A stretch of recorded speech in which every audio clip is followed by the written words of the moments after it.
कि नरेंद्र मोदी ने जितना देश का नुकसान किया है उतना हमारे देश का नुकसान न अंग्रेजों ने किया न किसी और ताकत ने किया। जालिम हमेशा जालिम के साथ खड़ा होगा, मजलूम के साथ कभी खड़ा नहीं होगा।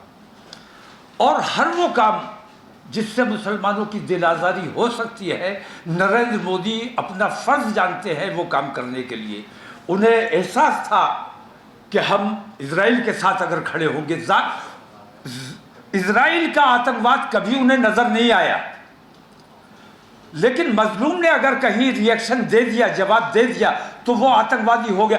असल आतंकवादी अगर कोई है तो वो इजराइल है, और असल में जो मजलूम है वो फिलिस्तीनी अवाम, छोटे छोटे बच्चों को, औरतों को गड्ढे में डालकर, टायर जलाकर उन जिंदा जलाने का काम किया गया है। ये आतंकवाद न नरेंद्र मोदी को नजर आया, न उनके तमाम ग्रुप को नजर आया। ये तमाम के तमाम जालिम हैं और जालिम का साथ हमेशा जालिम देता है। सर, अगर आप सवाल की अगर बात करें तो पहला सवाल तो यही बनता है कि आपने जब कहा कि हम लेकर चलना चाहते हैं वी द इंडियन मुस्लिम्स, जमीयतों को, जमातों को, उनको साथ रखना है या नहीं रखना, इस पर भी स्पष्ट नहीं है। लाखों मुसलमान फिर यही सोच करके डिवाइड होगा, हम उनके साथ हैं, हम इनके साथ हैं। उसका क्लैरिफिकेशन नहीं, उनको साथ कैसे लेंगे? इसमें कहीं किसी किस्म के शक व शुबे की गुंजाइश नहीं है। हम किसी फ़िरक़े ख़ास के लिए काम नहीं कर रहे, बल्कि पूरी मिल्लत इस्लामिया के लिए, और उससे भी बढ़ के हम अपने देश के लिए, देश की एकता और अखंडता के लिए, देश में अमन व अमान कायम रखने के लिए, देश में नफरतों का जो बाजार गर्म है इसको शांत करने के लिए। तो इसको फ़िरक़ों में तकसीम करना या बिरादरियों में तकसीम करना, हमारे इस प्रोग्राम में बिरादरियों से ऊपर उठकर, पार्टियों से ऊपर उठकर और तमाम मसलकों, तमाम बंटवारों से ऊपर उठकर तमाम लोगों को शरीक होना है।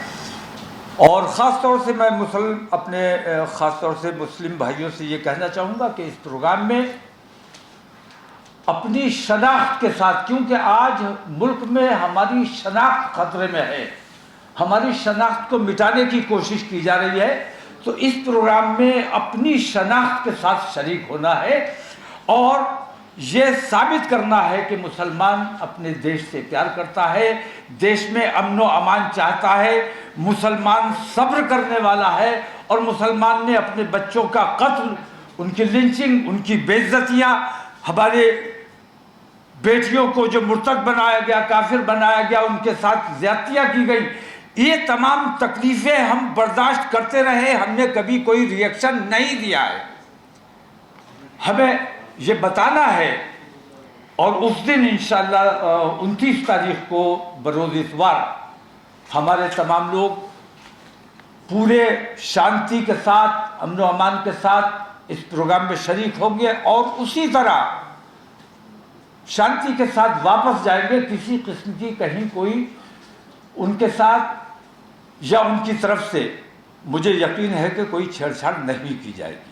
हजरत, एक सवाल है, इसमें लिखा है आपने, आखिर भारत का मुसलमान कितना सब्र करे और कब तक सब्र करे, इसका क्या मतलब है? नहीं, वो सीमा पूछनी है हमें सरकार से, तमाम पार्टियों से, कि वो तमाम सेकुलर जमातों से हमारी खास ये शिकायत है कि भारतीय जनता पार्टी से हमारी ज़ाती कोई दुश्मनी नहीं है। हमारी जो कुछ भी उनसे नाराज़गी है वो इस वजह से है कि हम सेकुलरिज्म में यकीन रखने वाले या सेकुलरिज्म का ढोंग करने वाले जो लोग हैं, हम उनका साथ देते हैं। भारतीय जनता पार्टी के 10 साल हमारे सामने मौजूद हैं और यूपीए के 10 साल हमारे सामने मौजूद हैं। इन दोनों में मुवाजना कीजिए कि किन 10 सालों में मुसलमानों का ज़्यादा नुकसान हुआ और किन 10 सालों में मुल्क का ज़्यादा नुकसान हुआ। ये अगर गौर करने, आम हिंदू अगर इस चीज़ पर गौर करेगा तो उसको ये अंदाज़ा हो जाएगा कि मुसलमान को नुकसान पहुंचाने के लिए बराह रास्त हमारे मुल्क को नुकसान पहुंचाने से ये लोग गुरेज नहीं कर रहे। वो तमाम लोग, मैं अपने हिंदू भाइयों से ख़ास तौर से ये सवाल करता हूँ कि वो लोग जो मुसलमानों के खिलाफ मुहिम चलाते हैं, मुसलमान का कत्ल करते हैं, जैसे चेतन सिंह,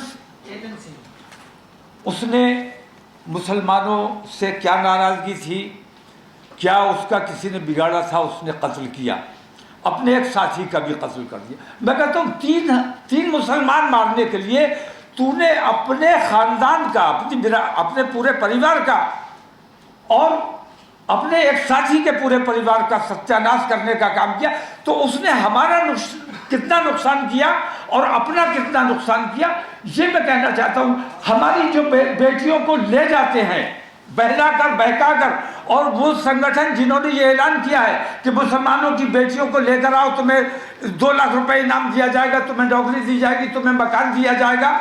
मैं ये पूछता हूँ कि अगर मुसलमान की लड़कियां वो लोग लेकर जाएंगे तो हिंदुओं की लड़कियां कहाँ जाएंगी, कौन लेकर जाएगा?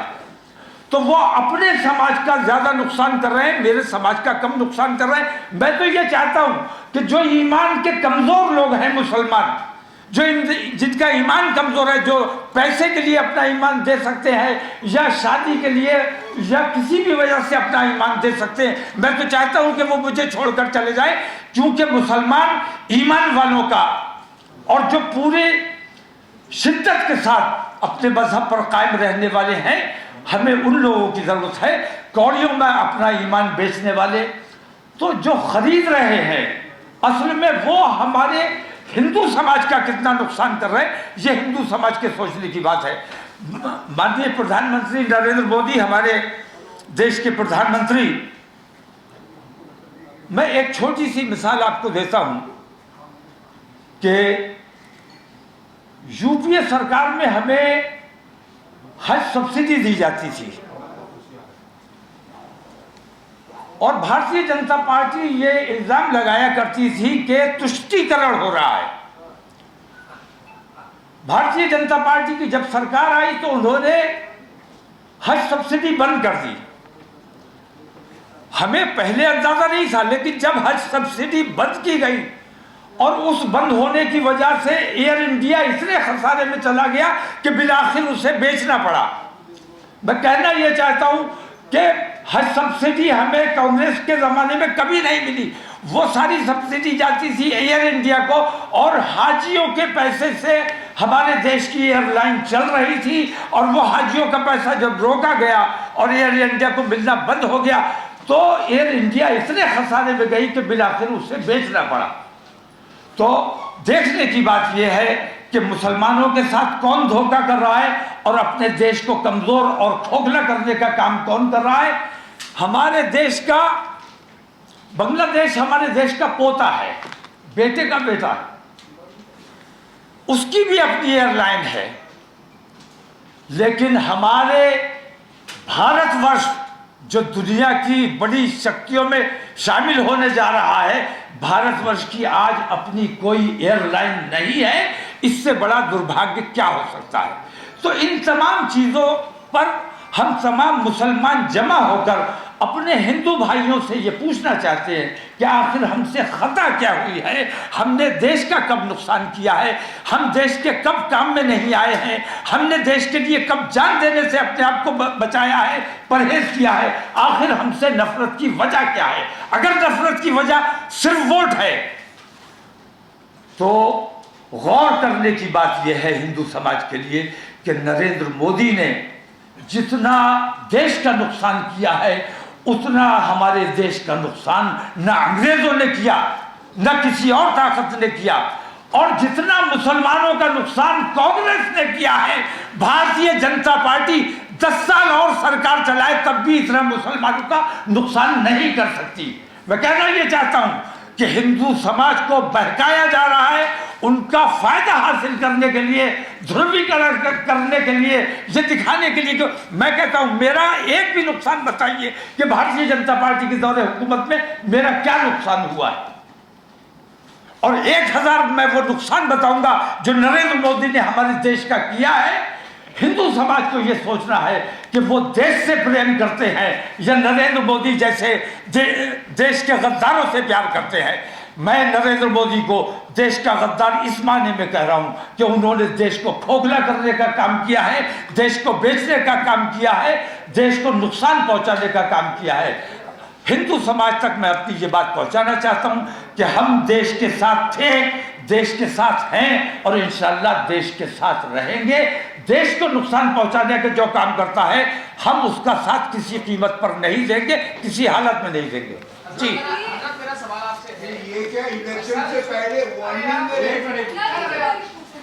वन बाई वन करने तो ज्यादा अच्छा होगा। ये क्या ये आपका वार्निंग है इलेक्शन से पहले? नहीं, मेरे इस प्रोग्राम का सियासत से कोई ताल्लुक नहीं है, ना सियासत की उसमें बात की जाएगी।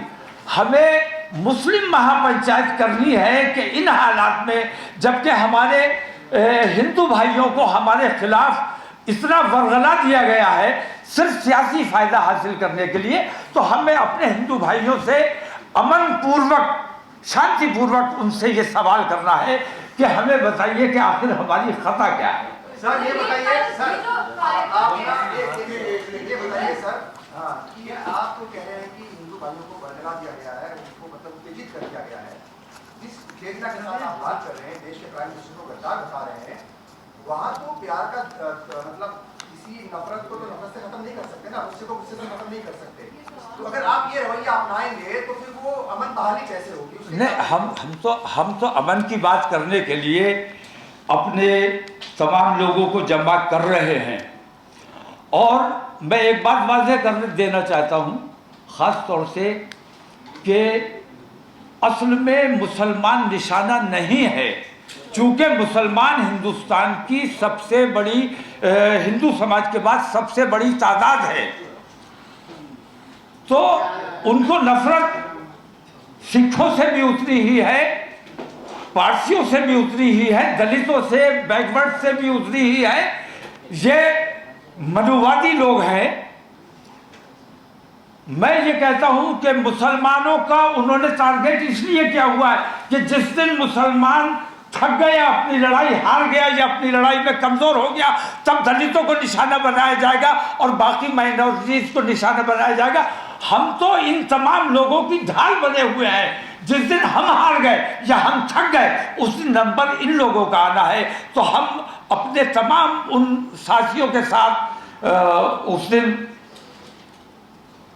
अपने तमाम मसाइल, अपने देश के तमाम मसाइल, देश में अमन कैसे कायम रहे, देश की तरक्की और देश की खुशहाली कैसे हो, देश की खुशहाली और तरक्की अगर दंगे और फसाद में है तो हम दंगे फसाद के लिए तैयार हैं, कमज़ोर नहीं है अल्हम्दुलिल्लाह, अमन पसंद हैं, अपने देश से प्यार करते हैं, अपने अमन, देश के अमन को नुकसान नहीं पहुंचाना चाहते। अगर आप हिंदू समाज से कहें कि देश की तरक्की दंगे में है तो हम दंगे के लिए तैयार हैं, लेकिन हमारा मानना यह है कि देश की तरक्की अमन में है, शांति में है, भाईचारे में। इसका जवाब मैं भी देना, इसका जवाब एक मिनट मैं भी देना चाहूँगा, इसका जवाब मैं भी देना चाहूँगा। रुक जाइए, आपने बहुत अच्छा सवाल पूछा।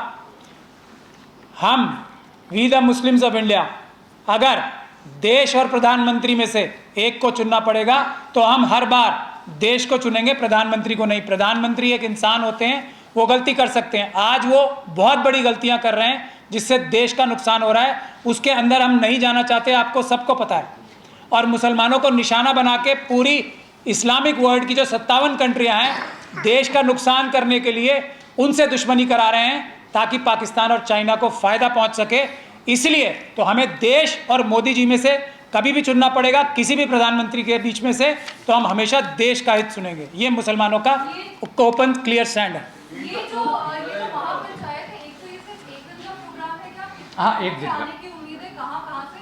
और दूसरी चीज ये कि बहुत सारे सिविल सोसाइटी ऑर्गेनाइजेशंस भी हैं जिन्होंने आगे आकर के बोला है कि आने वाले चुनावों में कॉल देंगे लोकसभा चुनाव में बीजेपी को डिफीट करने के लिए। क्या इस तरह का भी कोई डिस्कशन या विचार है या उस दिन होने की? नहीं, हमारा ये प्रोग्राम कतई गैर सियासी है। इसे समाजी कह सकते हैं, मुल्की कह सकते हैं, मुल्क के अमन व अमान की बात करनी है। सियासत की इसमें किसी किस्म की गुफ्तगू नहीं की जाएगी, ना कोई सियासी फैसला किया जाएगा। सियासत की बात चुनाव के वक्त होगी। अभी चुनाव में थोड़ा समय है। अभी हम ये चाहते हैं कि चुनावों से पहले वो जो नफरतें इतनी बढ़ी हुई है उन नफरतों को किसी सूरत से कम करने का काम किया जाए ताकि अच्छी सरकार आने वाले वक्त में चुनी जा सके। हजरत मेरा सवाल आपसे है, 31 जुलाई को नूह की हिंसा हुई। नूह हिंसा के बाद एक राष्ट्रीय अल्पसंख्यक आयोग ने वहां पर विजिट किया। विजिट करने के बाद आपकी कॉन्फ्रेंस से थोड़ी देर पहले उन्होंने अपनी रिपोर्ट रखी। उनके हिसाब से जो नूह दंगा हुआ उसमें उसको कराने के लिए बाहरी लोग जिम्मेदार थे, पॉइंट नंबर 1। पॉइंट नंबर 2, जो वो दंगा हुआ वो सारा का सारा सोशल मीडिया की भड़काऊ पोस्ट की वजह से हुआ, नंबर 2। और तीसरा जो है कि वो ऑर्गेनाइज्ड क्राइम नहीं था। ये 3 दलीलें माइनॉरिटी कमीशन ने दी हैं। मैं आपसे जानना चाहता हूँ आपकी रायशुमारी क्या है, नूह दंगा क्यों हुआ, उसके पीछे कौन था? नूह दंगा क्यों हुआ, उसके पीछे कौन था, और इस किस्म के बहुत से दंगे हुए हैं, उनके पीछे कौन है, मणिपुर के पीछे कौन है, मणिपुर की जिम्मेदारी कौन नहीं ले रहा है, कौन नहीं बोल रहा है। मैंने पहले भी कहा है, आज फिर कह रहा हूँ कि हमारे देश के प्रधानमंत्री बिल्कुल महाभारत के ज़माने के राजा बन के बैठे हुए हैं, धृतराष्ट्र की भूमिका निभा रहे हैं, अपना और पराया देख रहे हैं। ये भूमिका जो धृतराष्ट्र की उन्होंने इख्तियार की हुई है, इस भूमिका से उन्हें बाहर निकलना पड़ेगा। तो क्या आप उनका जिम्मेदार मान रहे हैं? कतई तौर पर उनके अलावा कोई दूसरा जिम्मेदार है ही नहीं। इन तमाम दंगों के पीछे, तमाम फसादात के पीछे अगर कोई शख्स है तो वो नरेंद्र मोदी है, कोई दूसरा शख्स नहीं है। देखिए, 1 मिनट, इसका जवाब मैं भी दूंगा। 2 कॉन्ट्राडिक्टरी बातें माइनॉरिटी कमीशन की रिपोर्ट के बारे में मैंने अभी आपसे सुना। बाहर के लोगों ने किया और ऑर्गेनाइज नहीं था। इसी में आपको पता लग रहा है ना कि ये माइनॉरिटी कमीशन भी सीबीआई की तरह केस्ड पैरेट है, इंसाफ की बात नहीं कर रही। बाहर के लोग थे तो वो ऑर्गेनाइज्ड ही थे ना, और बाहर के लोग कौन गए थे? बजरंग दल के कार्यकर्ता। सर, एक सवाल है मेरा कि आप प्रधानमंत्री मणिपुर का जिक्र कर रहे थे। प्रधानमंत्री मणिपुर पर बहुत दिनों के बाद जिक्र करते हैं, लेकिन जब फलस्तीन इजराइल का मामला आता है तो 24 घंटे के अंदर बयान आ जाता है। आप क्या समझते हैं इस को लेकर, फलस्तीन और इजराइल? नहीं, देखिए, सीधी बात है कि जालिम हमेशा जालिम के साथ खड़ा होगा, मजलूम के साथ कभी खड़ा नहीं होगा। और हर वो काम जिससे मुसलमानों की दिल आज़ारी हो सकती है, नरेंद्र मोदी अपना फ़र्ज़ जानते हैं वो काम करने के लिए। उन्हें एहसास था कि हम इजराइल के साथ अगर खड़े होंगे, इजराइल का आतंकवाद कभी उन्हें नज़र नहीं आया, लेकिन मजलूम ने अगर कहीं रिएक्शन दे दिया, जवाब दे दिया, तो वो आतंकवादी हो गया। असल आतंकवादी अगर कोई है तो वो इजराइल है, और असल में जो मजलूम है वो फ़िलिस्तीनी अवाम, छोटे छोटे बच्चों को, औरतों को गड्ढे में डालकर टायर जलाकर उन जिंदा जलाने का काम किया गया है। ये आतंकवाद न नरेंद्र मोदी को नजर आया, न उनके तमाम ग्रुप को नजर आया। ये तमाम के तमाम जालिम है, और जालिम का साथ हमेशा जालिम देता है। सर, आपने कहा ये प्रोग्राम नॉन पॉलिटिकल है, लेकिन जो मुस्लिम पॉलिटिकल लोग हैं वो आपका प्लेटफॉर्म साझा करना चाहते हैं। मुस्लिम रहनुमा अगर हैं वो आपका प्लेटफॉर्म साझा करना चाहते हैं, उनके लिए ओपन इन्विटेशन है या उनके लिए भी पाबंदी? नहीं, पाबंदी किसी के लिए नहीं है। मैंने कहा कि तमाम बिरादरियों से, तमाम मसलकों से और तमाम पार्टियों से ऊपर उठकर कलमे की बुनियाद पर, कलमे के शामियाने के नीचे जमा होना है। अगर अपने आप को अमन पसंद और सच्चा देश प्रेमी समझकर आना चाहे तो किसी भी पार्टी का हो, उसका स्वागत है। लेकिन हमारे मंच पर किसी किस्म की सियासी गुफ्तगू नहीं की जाएगी, किसी पार्टी की हिमायत या मुखालफत नहीं की जाएगी। सर, एक सवाल ये है कि जिस तरह आपने अभी कहा कि मजलूम है फिलिस्तीन के लोग, तो यही बात ANU यूनिवर्सिटी में कह दी गई और उन छात्रों पर मुकदमा दर्ज हो गया जो फिलिस्तीन के फेवर की बात कर रहे हैं। पीएम ने कहा कि ये टेररिस्ट हमला था। एक मिनट, मुसलमान देश के साथ नहीं है, देश इजराइल के साथ, प्रधानमंत्री इजराइल के साथ है और मुसलमान फलस्तीन के साथ है। मुसलमान मजलूम के साथ है। मुसलमान अपने देश से प्यार करता है, और वो लोग अपने देश की, अपनी ज़मीन की लड़ाई लड़ रहे हैं जिनको आतंकवादी कहा जा रहा है। अगर हम अपने देश के लिए कुर्बानी देते हैं, जैसे हमारे शहीदों ने कितने मुल्क को आज़ाद कराने के लिए कितनी लड़ाइयाँ लड़ी, शहीद हुए, उन तमाम को अगर आतंकवादी कहा जा सकता है तो फिलिस्तीनियों को आतंकवादी कहा जाना चाहिए। और अगर वो जंगे आज़ादी के सिपाही हमारे वो आतंकवादी नहीं थे तो फिलिस्तीन के लोग भी आतंकवादी नहीं हैं। उन पर जंग मुसल्लत की गई है, वो शरणार्थी थे जो उनकी जमीन पर काबिज हो गए हैं। ऐसे नाजायज कब्जेदार को पूरी दुनिया के तमाम मुल्कों को ये चाहिए, यूएनओ को चाहिए कि वहां से बेदखल इजराइल को किया जाना चाहिए। हमास के बारे में मैं बताऊं? पहले मैं अपनी अपील और कर लूं जो बाकी रह गई है। एक तो सभी लोगों से, सभी मुस्लिम कम्युनिटी के लोगों से हमारी गुजारिश ये है कि अपने आप चलकर 29 अक्टूबर को रामलीला मैदान में सुबह 10 बजे से आना शुरू करें, क्योंकि हम लोग उस तरीके से कोई पॉलिटिकल पार्टी नहीं है, कोई ऑर्गेनाइज्ड हमारे पास सिस्टम नहीं है। तो हम ये दरख्वास्त करते हैं कि सभी लोग अपने अपने वसाइल से अपना अपना टाइम निकाल कर अपने आप 29 तारीख को, अक्टूबर की 29 तारीख को 10 बजे दिल्ली के रामलीला मैदान में ज़्यादा से ज़्यादा तादाद में आए। इसका हम एक पोस्टर भी जल्दी सोशल मीडिया पर जारी करेंगे। हमारी ये भी गुजारिश है कि सभी लोग अपने अपने इलाकों में ये पोस्टर शाया करें और लोगों को अपने लेवल पे ज़्यादा से ज़्यादा तादाद में रामलीला मैदान लाने की कोशिश करें। जो लोग बहादुरी का रास्ता चुनना चाहते हैं वो रामलीला मैदान आए 29 तारीख को। जो लोग इंसाफ का रास्ता चुनना चाहते हैं वो आए 29 तारीख को। जो लोग संविधान का रास्ते से हल निकालना चाहते हैं वो लोग आए 29 तारीख को। जो लोग कानून के रास्ते से, अमन के रास्ते से मुल्क और सभी मजलूमों के लिए इंसाफ चाहते हैं वो लोग आए 29 तारीख को बड़ी से बड़ी तादाद में। आप बताइए हमास के बारे में क्या पूछना आपको? हमास पर क्या ख्याल है आपका, ये पूछा था। हमास एक ऐसी ऑर्गेनाइजेशन है जिसको इजराइल सेल्फ गवर्नेंस के तौर पे इजराइल की गवर्नमेंट ज़ायनिस्ट फोर्सेस एक्सेप्ट करती हैं कि वो एक इलेक्टेड गवर्नमेंट है ये गाज़ा में। और बताइए इसके बारे में जो नरेंद्र मोदी जी ने कहा है कि वो टेररिस्ट ऑर्गेनाइजेशन है, वो शायद उनके जो सलाहकार हैं उनको सही सलाह नहीं दे सकते हैं। अनलॉफुल एक्टिविटीज़ प्रिवेंशन एक्ट का एक कानून है, उसमें टेररिस्ट ऑर्गेनाइजेशन जो भारत मानता है और जो दुनिया के यूएनओ मानती है उनकी सबकी ज़्यादातर की लिस्ट है, उसमें हमास का नाम कहीं नहीं है। तो प्रधानमंत्री जी से इसीलिए हमारी वो है ना कि वो डिग्रियां तो बहुत सारी हैं उनके पास, लेकिन समझ नहीं है उन्हें चीज़ों को समझने के लिए। हमास के लिए भारत का आज तक का कंसिस्टेंट स्ट्रैटेजिक और फिलिस्तीन के लिए स्ट्रैटेजिक डिसीजन जो आज तक का भारत का रहा है वो रहा है प्रो फिलिस्तीन। नरसिम्हा राव जो आरएसएस द्वारा स्पॉन्सर्ड प्रधानमंत्री थे, उससे पहले राजीव जी के टाइम तक जो इजराइल है उसे भारत देश रिकग्नाइज नहीं करता था, हमारे डिप्लोमेटिक रिलेशंस नहीं थे उनसे। ये भारत की कंसिस्टेंट पॉलिसी रही है। नरेंद्र मोदी जी ने अपने ज़ाती मफाद के लिए, अडानी जी को शायद हाइफा का पोर्ट मिला है अभी बहुत दबाव हो सकता है मोदी जी के ऊपर, इसीलिए हमने कहा ना जब मुसलमानों को मुल्क में से और प्रधानमंत्री के बीच में से चुनना पड़ेगा तो हम हर बार मुल्क चुनेंगे।